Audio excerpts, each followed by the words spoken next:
देवर भाभी का रिश्ता बेहद प्यारा रिश्ता होता है, लेकिन आज हम आपको ऐसी कहानी बताने जा रहे हैं इस रिश्ते को कलंकित करती नज़र आ रही है।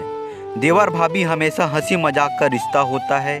देवर भाभी को अपनी दोस्त, अपनी माँ के समान मानता है, इसलिए वह अपनी छोटी बड़ी बातें अपनी भाभी से शेयर करता है और भाभी भी अपने देवर की खूब चुटकी लेती है।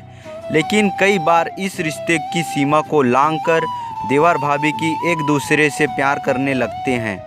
कुछ ऐसा ही उत्तर प्रदेश के फतेहपुर के गाजियापुर में, जहां पर 26 साल की भाभी को 22 साल के देवर से प्यार हो गया। लेकिन ऐसा क्या हुआ कि दोनों को अपना प्यार बचाने के लिए सिर्फ मौत ही नज़र आई। ये मामला है दिसंबर 2020 का, जब 26 साल की सुनीता की शादी निषाद परिवार के बड़े बेटे से हुई।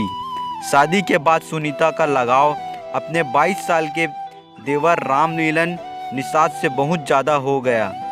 दोनों एक ही घर में रहा करते थे। ऐसे में देवर भाभी एक दूसरे से खूब बातें करते और दोनों में प्यार हो गया। इसकी भनक घर वालों को भी लग गई। सुनीता के पति ने अपनी पत्नी और भाई को हम बिस्तर होते भी देख लिया था। इसके बाद घर वालों ने लड़के की शादी ही कहीं तय कर दी। जब राम मिलन की शादी किसी और से तय हुई तो देवर और भाभी बेहद परेशान हो गए। राम मिलन ने अपनी भाभी से कहा, मैं तुम्हारे सिवा किसी और का नहीं हो सकता, और इसलिए दोनों ने कसम खाई कि जब हम एक दूसरे के नहीं हो सकते तो इस दुनिया को साथ में ही छोड़कर चले जाते हैं। इसके बाद राम मिलन और सुनीता ने एक ही कमरे में बंद होकर छत से लटक कर आत्महत्या कर ली।